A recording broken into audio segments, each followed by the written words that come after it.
Okay, I'm delighted to introduce our next speaker, Brendan Lava.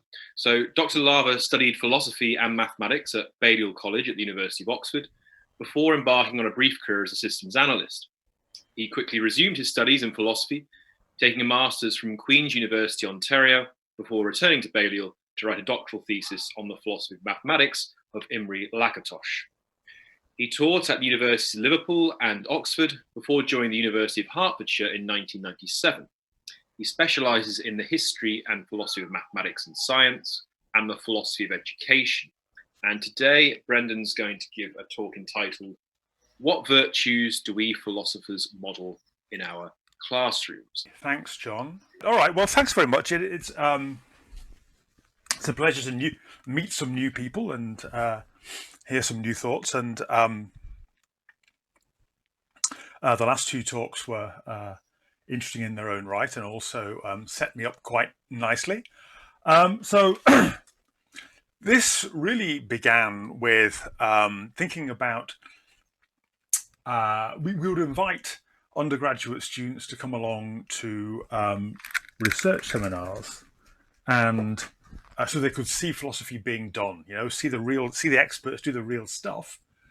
And you kind of think, a lot of the time what they see is the experts kind of pursuing a point doggedly, beating each other up. I mean, what might from inside the philosophy culture seem like a display of rigor, do it like this, don't let somebody off the hook, make sure they answer the question properly, might just look a bit like bullying and just bad manners. And why would anybody want to join a discipline like that? And of course, there's some truth in that. And one of the things that's happened over the last 10, 15 years in professional philosophy is a kind of rising consciousness of that. So now you have more and more use of protocols in question and answer periods to try and sort of offset that culture and have better behavior. So people enforce hand and finger systems and thinking time between the talk and the questions and stuff like that. But it's not just recent that that philosophy has been like that. It goes back a long way. I want to talk about that a bit. Here, what you see on this screen here, this is supposed to be Pythagoras, I think. I don't think it's drawn from life. And here he is giving lectures on something to an audience mostly of women. And I've chosen this, I really want to know what she thinks.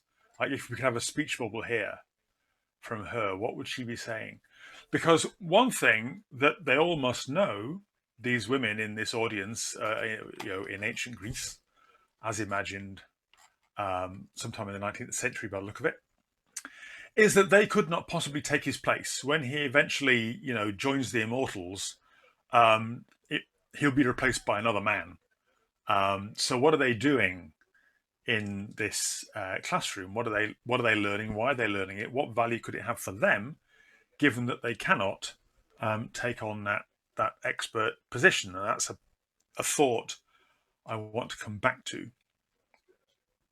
Okay, so we have this thought, well, here we are modeling the profession, doing philosophy in front of students. We know what we think we're trying to model, but what do the students see, right? How are these modeling performances received? A little bit of history. Philosophy has had this performative aspect for a long time, right? It goes all the way back.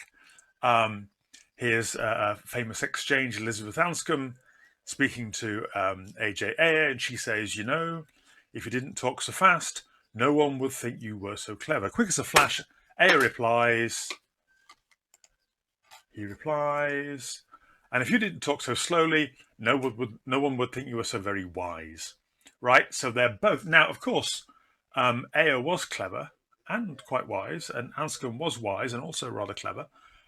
So it's not that they were pure performances with nothing behind them. Nevertheless, they had to do the performances in order to make it, in order to succeed in philosophy. as it was then. If you go back a generation, this quotation doesn't really tell you anything you didn't know, but it's so beautiful I have to give it to you. I'm going to read it out in. There aren't many long quotes, but this one. This is John Maynard Keynes. That's him top right with the tash, talking about G.E. Moore. That's him on the left with the three-piece suit and the pipe. And so Keynes says that in practice, he's talking about the Cambridge Circle, right? So this is before the First World War. He says, in practice, victory was with those who could speak with the greatest appearance of clear, undoubting conviction and could best use the accents of infallibility. G. Moore was a master of this method, greeting one's remarks with a gasp of incredulity. Do you really think that? An expression of face as if to hear such a thing said reduced him to a state of wonder verging on imbecility, with his mouth wide open and wagging his head in the negative so violently that his hair shook. Oh, he would say, goggling you as if either you or he must be mad, and no reply was possible. So from Moore you would get, if you try and say something to Moore that he didn't agree with, you would get this whole performance of, how can you even say that? And Keynes talks about other people like Lytton Strachey and the like in similar tones. And he describes these encounters as a kind of combat in which strength of character was really much more important than subtlety of mind. And maybe that's why he went off to do fundamental work in probability and invent economics and save the post-World War II economic world. Okay. So there is, sort of the bad view of philosophy. And one of the things about the first talk we heard, one of the great things about that community of inquiry model is, of course, that it's precisely designed not to fall into this kind of stuff. Nevertheless, this wasn't invented by Ayer or Anscombe or Moore. I mean, I've been rereading the early Platonic dialogues, and what does Socrates do? He goes round insisting that people answer his questions on his terms, right? He won't hear answers that don't meet a grid that he's already decided on. And Plato is full of wrestling metaphors about coming to grips with your opponent, right? So this kind of adversarial model goes all the way back to the beginning of philosophy. I want to tell you, so one of the things I'm inclined to think is that philosophy needs to look beyond itself in order to do better. Philosophy has to do better. And occasionally you get people saying, what we need to do is philosophize really hard about what's wrong with philosophy. And that's right, because, if you believe your own, our own disciplinary myths about, the power of critical thought, then we just need to do philosophy harder and we will thereby solve our problems. This is, of course, nonsense. We need to look at other disciplines. So I want to speak briefly about a great week I had on the Orkney island of Haverwestry. That's it there on the left. Here, I think if you can see my cursor, you can see the bustling high street. And there is the airport, that field there. And I was there for a week, and we were there to talk about professional ethical education, particularly in medicine and law, because there the stakes are particularly high, right? And this was an attempt to do things differently. So one of the things that was about this was the model that you get people, and you have people live together, so that you don't just, if you're going to be a community of inquiry, the thought is you can't just meet for the seminars. You have to eat together and socialize together and, form a community in a much sort of dense sense. This is why, if you go on for expensive management training, they take you to a residential, a house in the country. It's also there in the idea of the university by that 19th century Catholic cleric whose name escapes me, who basically says that if you want real education, what you have to have is small numbers of people living in a building together. Now, I think there's some value, I'm not going to dwell on it now, but I think there's some value in thinking about why that might be an attractive model. What do you get in terms of community from people living together in small numbers, and how does that make a difference to the dialogue of inquiry. Okay, so this convivium was an attempt to do some of that. And so the question there was, how do we prepare students fully, meaning ethically, for their professional lives? And who was there? There were legal educators, there were medical educators, there were philosophers, a theologian, a theatre director, an anthropologist. I put the anthropologist in brackets because he didn't say anything. He just sat there in the corner making notes, and at the end of the week told us what a very interesting group we were. But then he's an anthropologist, so he would say that about any group of human beings. What did I learn? I learned that law and medicine are way ahead of us. Why? Well, because they're much bigger disciplines, they're much richer, so they can spend money exploring these topics. But also the stakes are higher, right? That unethical behavior by lawyers and doctors can really harm people. One of the things that they have ahead of that philosophy doesn't, that we might think about ways to include, is clinical experience, right? So both law students and medical students do work with real patients or real clients, right? So that's other directed. And the crucial member of this is that there's somebody in the room whose interests trump my interests as a student in getting a high grade. Because the thing about all this great dialogical community of inquiry stuff is that students, they go to school, they go to university in order to get certification. If the Philosophon stuff has cracked the problem of how to reward people with points for the virtues that we'd like them to develop, that would be great. But one of the things that law and medicine have that we might think about, how could we do that, is that if you've got a legal client or a medical case in front of you, even the most cynical, self-interested student is going to stop grade chasing for a moment to make sure that person's okay and that they give that person what they need.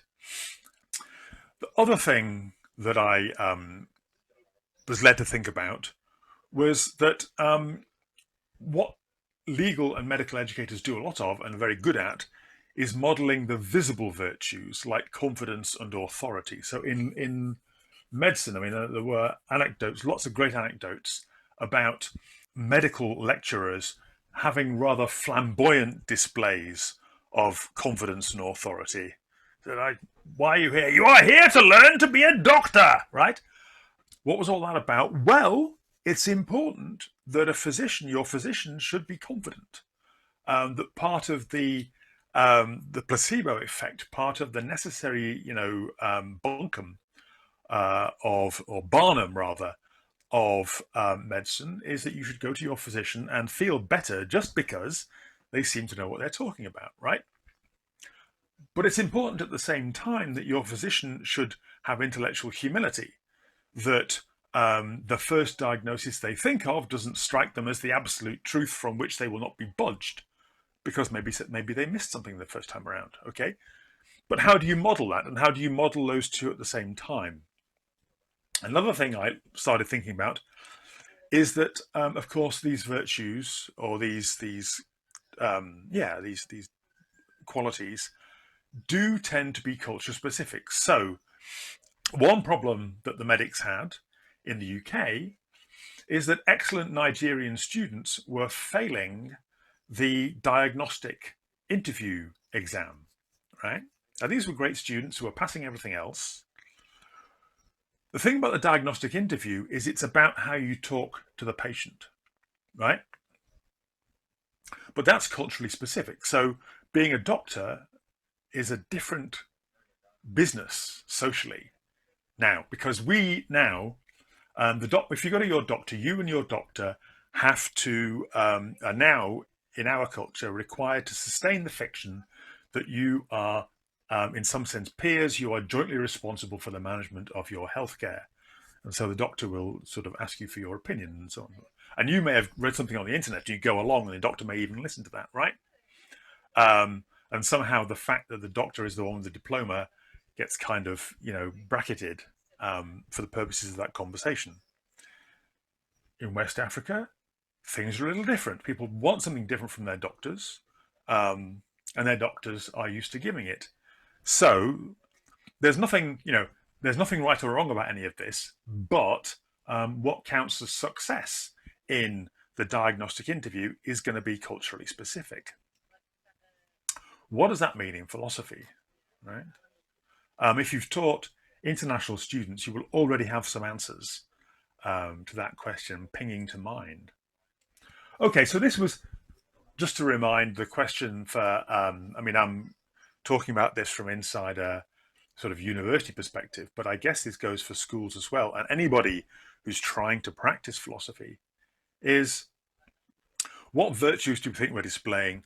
What do the students see? Maybe what the students see isn't virtues. Maybe it's social vices. To whom does this make philosophy more or less attractive? And that's a very serious question for us, because philosophy is mostly male and almost exclusively white, and very heavily middle class. So we need to think about that. And what does this tell us about the nature of philosophy? I do have an answer to that, but that's not our subject today. And this matters. This matters why? Because success and happiness in education are easy to achieve if you feel like you have some hope of eventually belonging, right? So that was why I had the slide with Pythagoras teaching a class full of ancient Greek women.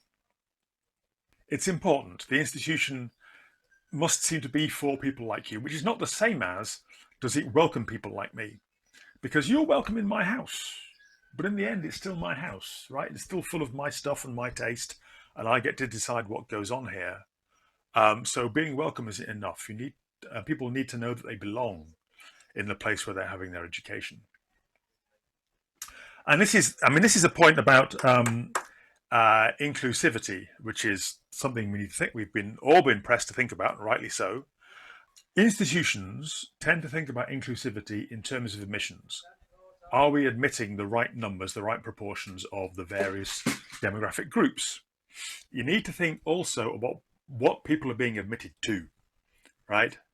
Are they being admitted to an institution where they can not just feel welcome, but be at home and eventually join at the highest level, right? So who are your professors? Who are your senior management? You might be a very handsome panther cub with a beautiful glossy dark pelt, but if all of the staff and the senior management and the VC all look like this, then you may wonder whether this is the institution for you, regardless of what's happened to the curriculum or what epistemic virtues are being practiced in the classroom. Yeah, so this is just to remind you of that opening thing. So what can we do about this? Well, here are some intellectual tools to help us with this. One of this is the thought of the implicit curriculum. So that's all of the things. The implicit curriculum is what people learn without being taught, right? So, for example, if the school is full of sporting trophies, that tells you something, right? If it's all first name terms, that tells you one thing. If the students are expected to address staff as sir or miss or Mr. or Mr. whatever, if titles are used, if academic titles are used, so if there's emphasis on hierarchy, what do you learn? So one of the things that pupils in private education learn is that state education is crap, right? Nobody tells them this. Nobody teaches it to them, but everybody they know has parents who've chosen to pay for their secondary education. So that tells them something, without anybody having to write it on the board.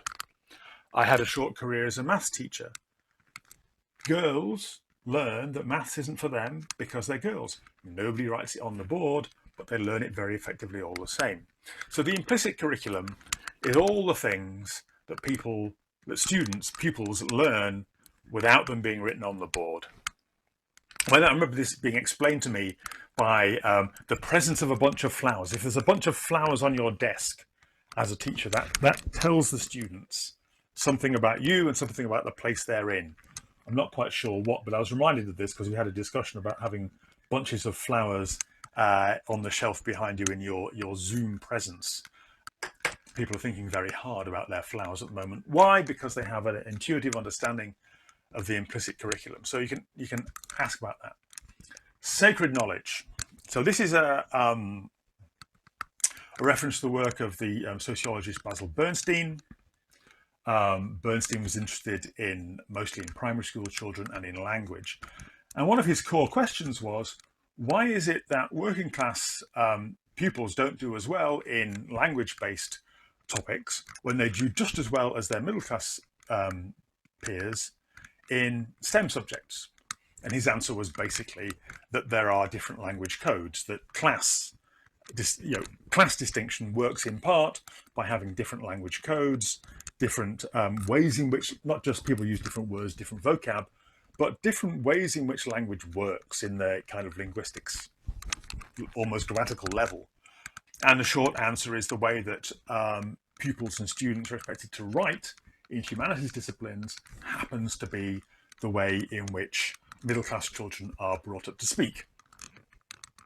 So they already have they're already in the same code, the same linguistic code that they have at home happens to be the one that they're required to be in school. So they're already off to a flyer. It gets worse, according to Bernstein. I mean, this is empirical and testable, and you may have opinions and knowledge.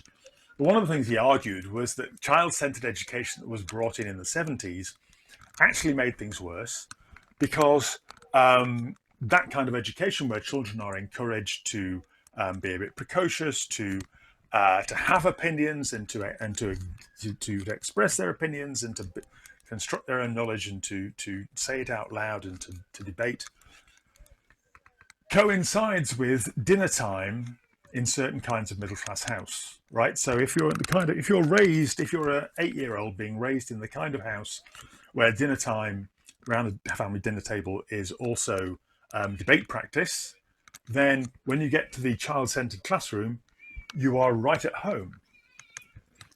But if dinner time is a time just for people enjoying each other's company without having to improve their debate skills, well, you're not going to have that same advantage. So Bernstein teaches us to think about class and linguistic codes.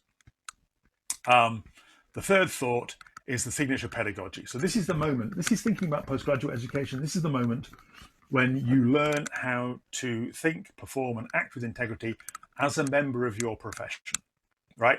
So it's not necessarily the thing that you do most of.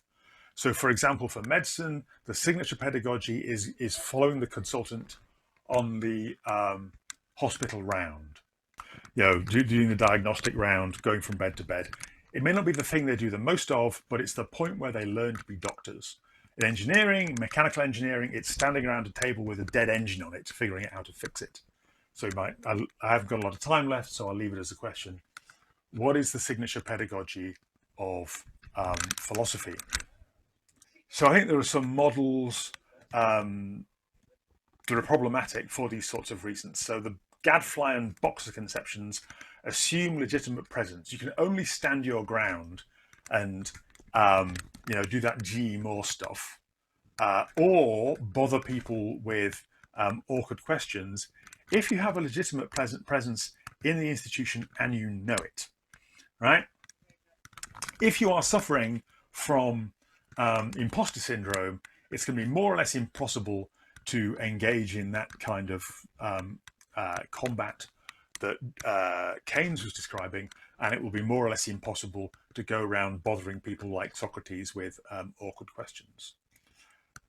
Virtuous adversariality is not enough. I don't really have time to talk about what that is, but actually, helpfully, the first few talks have kind of done that. I'm not persuaded by... There's a lot of talk about philosophy as wisdom. I can talk later if anybody cares about why that won't quite wash. And the image of the philosopher as the problem solver treats identification and the framing and the priority of problems as unproblematic. So again, Socrates goes around insisting that his problems should be everybody's problems, and that his framing of problems is the one that everybody should adhere to, and the problems that he cares about are the ones that really matter. I think actually there's a kind of prior philosophical skill and process of coming to agreement about what the problem is. Okay. I can see time ticking by, so I'll skip this one. I'll just show you my favorite slide, and it's kind of in conformity with a lot of what was going on before. These two children, they're together. They're completely focused on the inquiry. Then neither of them is trying to win, and there's no adult present. There's no expert whom they might be tempted to turn to give them the answer. Oh, and they both have nets. That's quite important. She has a net as well as him. So here's a little list of the sorts of virtues, and I think John Lippitt must be responsible for this. This bit of text is from a piece of work we did together, and looking at it, reading it, it reads more like him than me. So he must have credit for that. That's Professor John Lippitt, now in Australia.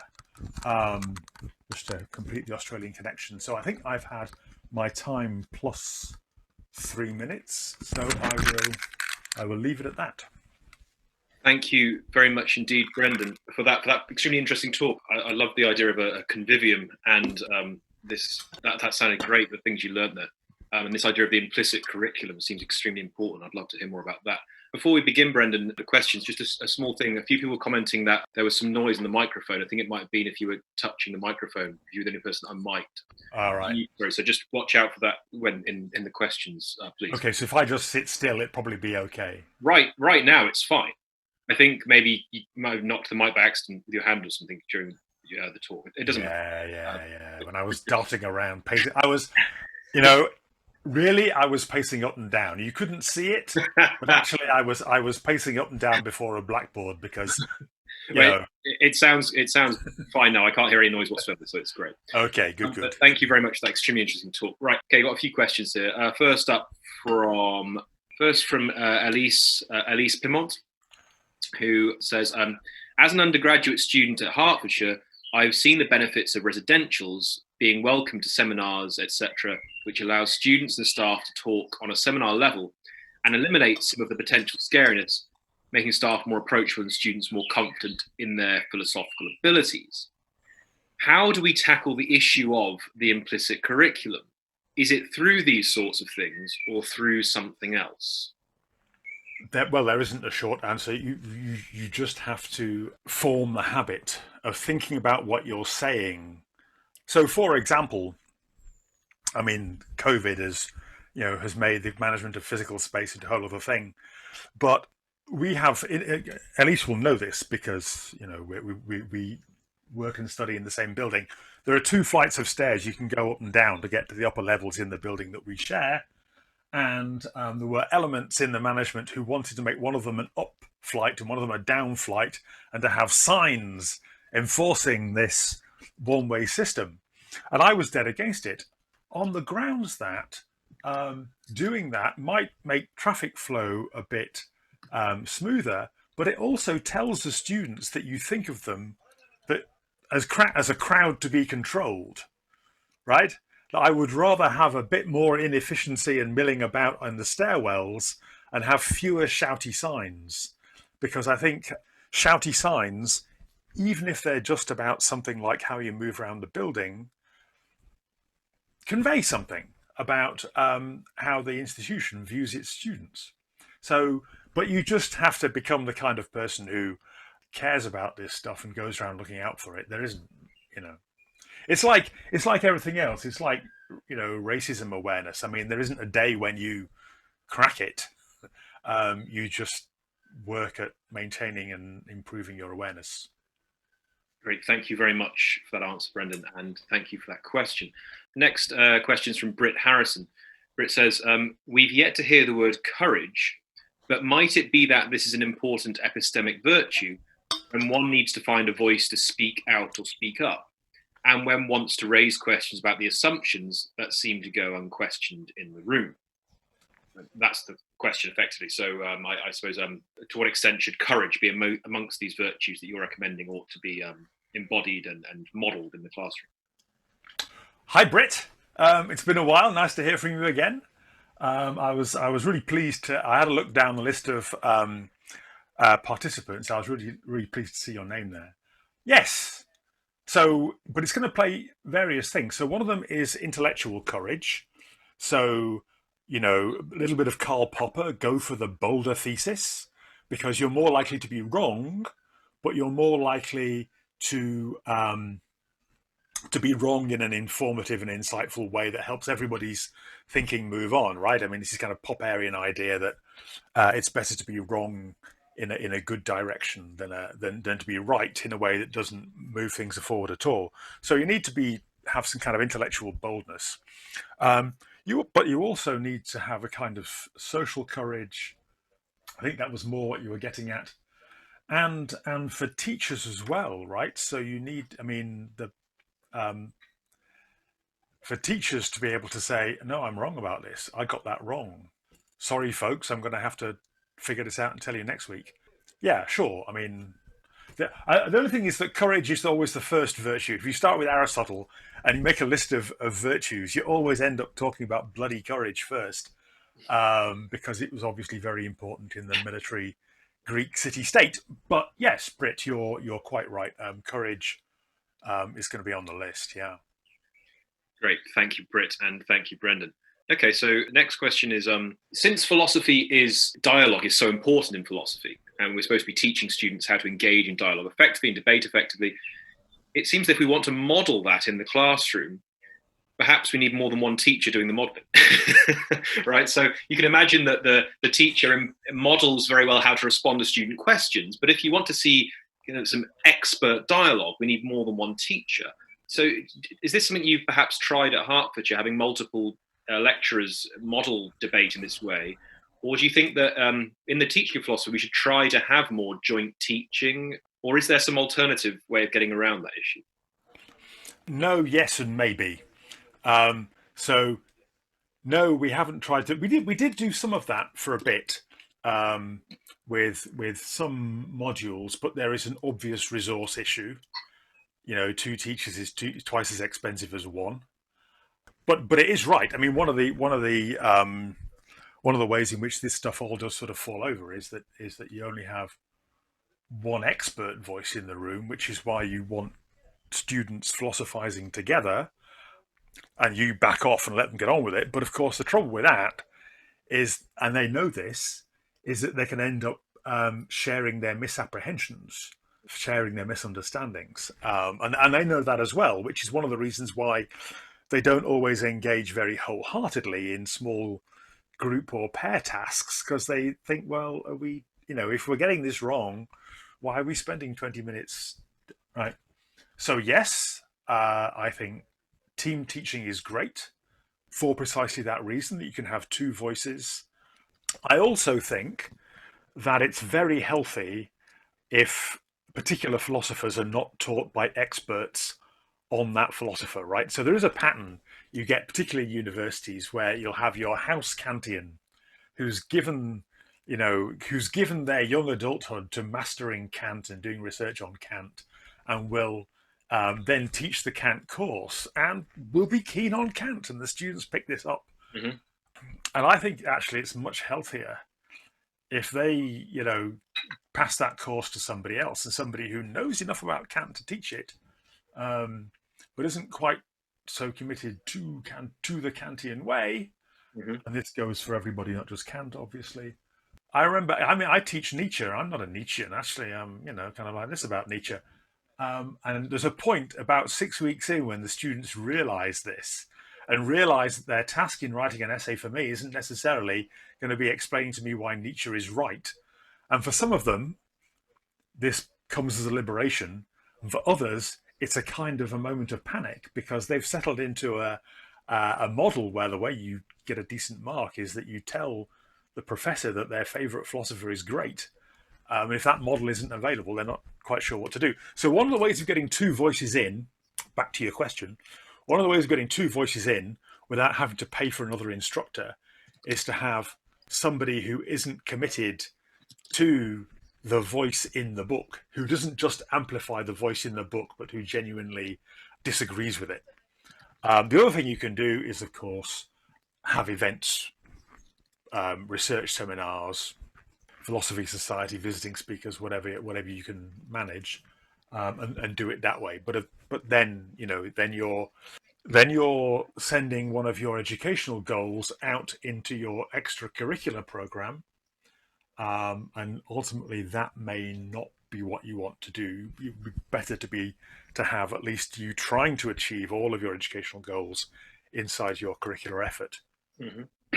Thank you, Brendan. Next question is from Elizabeth O'Brien, who asks, could Brendan comment on the signature pedagogy of the educator, please? You do you mean teacher training? I can't ask Elizabeth unless she's happy to unmute her microphone, and she hasn't said whether or not she is, so I'm not going to request her to do that. But Elizabeth, please type into the chat if you. She says she is. Well, she says Okay. yes. Teacher training. So what? Okay, what is the occasion when trainee teachers learn to act in a teacherly fashion with integrity and to think like teachers? I've allowed Elizabeth to talk in case she wishes. Okay, yeah. Do you want to elaborate your question a bit? Hello, can you hear me? Yeah. Hi, how are you, Brendan? Thank you so much. And thank you to the organisers and everyone who's contributed today. Yes, my interest is in initial teacher education. So I just was really interested because I'm also working, there's an idea that's being touted in Ireland about teachers having their teaching practice in what they're terming clinical schools. So when you were talking about medical education, and that bedside manner as being one of the potential places or spaces where doctors receive their signature pedagogy or come into encounter with it. I was wondering if you could elaborate on what would you think of the educator signature pedagogy, or where in initial teacher education that might flourish or that might come into question. Well, the kind of rule for identifying the signature pedagogy is you look for the see one do one moment, right? Okay. So that's how surgeons are trained, right? You watch somebody do an appendectomy and then you have a go at one yourself under supervision. Okay. Or the consultant says, you medical student, what's wrong with this patient? They have a go at diagnosis. So you will be looking for the see one do one moment. So do trainee teachers get to observe experienced teachers at work and then have a shot themselves under supervision? Yes. Yeah. Okay. So that's it. It's school placement. So that's your moment. Okay, lovely. Yeah. It's the see one do one moment. Okay, super. Thank you very much. You're welcome. Thank you, Elizabeth, for that question, and Brendan for your reply. Another question, I suppose, following on from that teacher training, Brendan, would be a connected question as to graduate students in philosophy are taught how to do philosophy, of course, and are given some training how to teach philosophy, but aren't really, at least to my knowledge, unless things have changed a lot, at least since I was at grad school, aren't given so much training in how to model philosophical virtues when they're teaching. It's just kind of expected and assumed. And as far as I don't know to what extent that there's a distinctive kind of philosophical modelling of particular virtues within PGCs that focus on philosophy and religious studies, for example. Do you think there should be an emphasis on this in teacher training? And if so, which particular virtues?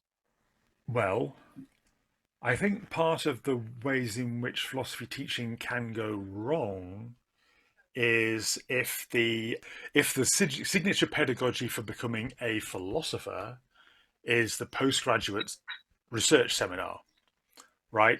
So that's the kind of the high stakes presentation and defense of your research idea.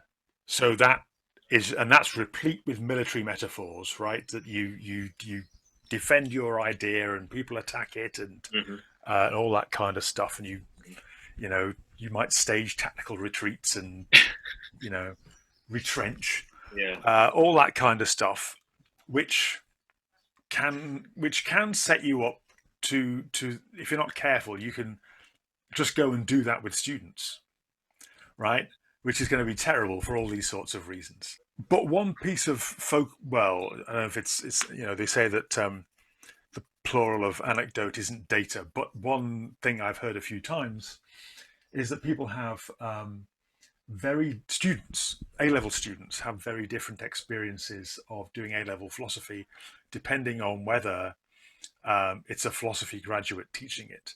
That if you have somebody who's had this kind of university experience of philosophy as a kind of live inquiry, they can kind of bring the A-level curriculum to life. But if it's given to somebody who doesn't have that or doesn't have the confidence to play with the texts in that way, it can be utterly deadly, and that seems to be a firm divide.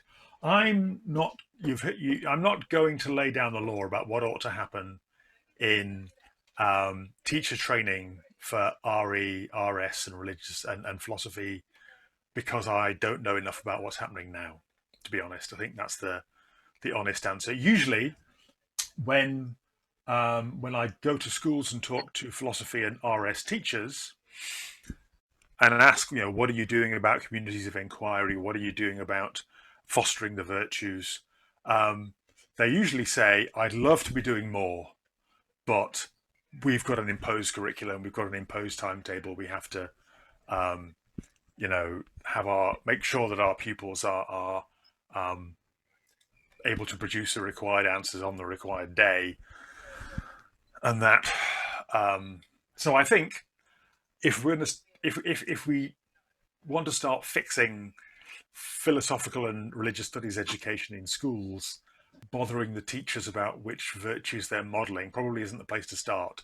I think there are other bigger, more structural things that we might want to look at first. Right. That's a slightly evasive answer, but I think that's the one that I would care about. Mm-hmm.